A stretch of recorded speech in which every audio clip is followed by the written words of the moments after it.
ହଁ ଆମେ ତ ଦୈନନ୍ଦିନ ଆମେ ଡ୍ୟୁଟି କରୁ ଆଉ ଆମର ସାର୍ଙ୍କର କମିଶନର ମହୋଦୟଙ୍କ ନିର୍ଦ୍ଦେଶ କ୍ରମେ ସେପଟଙ୍କର ଆଦେଶ ମୁତାବକ ଥିଲା ମୟୂରଭଞ୍ଜ।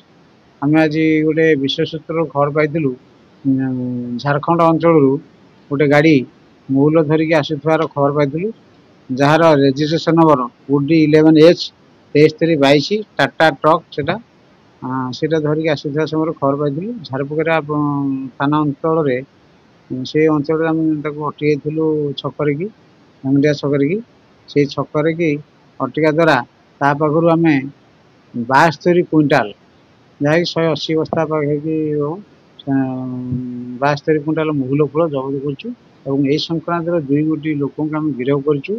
ଗିରଫ ବ୍ୟକ୍ତିମାନଙ୍କୁ ଆଜି ଆମେ କୋର୍ଟ ଚାଲାଣ କରିବୁ। କୋର୍ଟ ଚାଲାଣ ସେଟା ତାଙ୍କ ମାଲିକ ଫେରାର ହେଇଯାଇଛି, ମାଲିକ ନାହାନ୍ତି। এই 2 ଜଣ ବ୍ୟକ୍ତିଙ୍କୁ ଯୋଉ ଜବତ କରୁଛୁ ତା ନାଁ ଶିଖର ସିଂ ଜଣଙ୍କ ନାଁ, ଆଉ ଜଣେ ହେଉଛି ଚିତ୍ତ ସିଂ।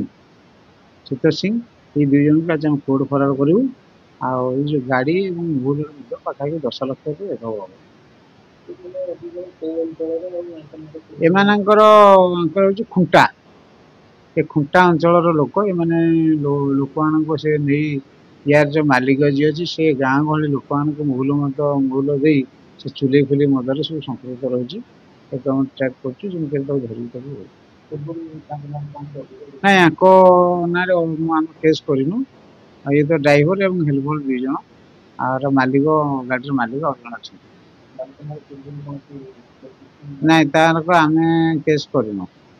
ଆମେ କେସ୍ କରୁନୁ, ଆମେ ତାକୁ ଇନକ୍ୱାରି କରିବୁ ଥାନା ଆଉ କ୍ରିମିନାଲ ମାଗିଲେ ଜଣା ପଡ଼ିବ ଆଉ ଇନକ୍ୱାରି ଜାରି ରଖିଛୁ।